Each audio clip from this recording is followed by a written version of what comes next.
Buen día, el día de hoy vamos a resolver el desafío 27 del libro de matemáticas de quinto grado. Todo depende de la base. En parejas y con sus instrumentos geométricos hagan lo que se indica a continuación.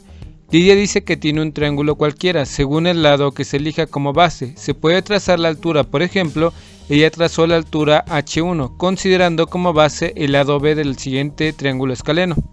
Tracen la altura H2 considerando como base el lado C y tracen la altura H3 considerando como base el lado A.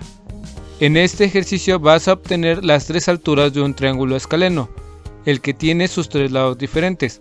Para obtenerlas se utilizan los dos lados y las vértices del triángulo, por ello es importante que identifique los tres lados y las tres vértices del triángulo.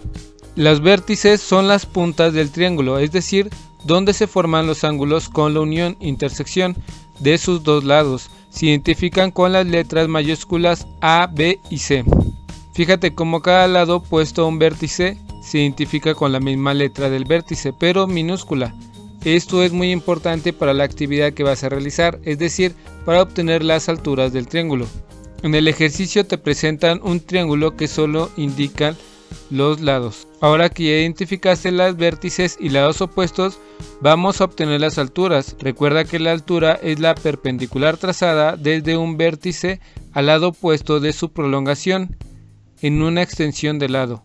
Si el perpendicular quiere decir que la línea que servirá para medir la altura debe hacerlo un ángulo de 90 grados con el segmento que forma el lado opuesto. Es importante que utilices los instrumentos geométricos para realizar los trazos. En este ejercicio ya está trazada la altura que va del vértice B al lado opuesto B.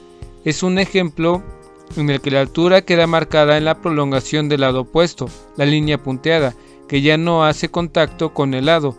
La han nombrado altura H1. Te voy a explicar cómo fue obtenida esa altura. Se colocan una escuadra sobre el lado base en el caso del lado B, con una segunda escuadra que se forma una perpendicular desde el lado B mayúscula. Escuadra que forma una perpendicular desde el vértice B hasta la prolongación del lado B. Esta prolongación es necesaria porque el vértice queda alineado con el lado. Por eso se extiende el lado con sus líneas punteadas. La distancia entre el vértice B y la prolongación del lado B es la altura 1. Te lo muestro en un triángulo con los lados de colores para que te quede más claro. Siendo el mismo procedimiento, vas a trazar la altura 2, H2, considerando como la base el lado C, es decir, en ese lado debes de colocar la primera escuadra. Una vez colocada la primera escuadra, coloca la segunda formando una perpendicular, ángulo recto, desde el vértice C hasta el lado opuesto C, donde está la primera escuadra, y traza la línea que indique la altura 2. Para trazar la tercera altura del triángulo, coloca la primera escuadra en el lado base A. Después coloca la segunda escuadra de tal forma que forme un perpendicular ángulo de 90 grados desde el vértice C al lado C. Las tres alturas del triángulo escaleno nos han quedado trazadas. Y es todo. Espero que este video te ayude un poco. Si conoces a alguien que le pueda ayudar este video, comparte.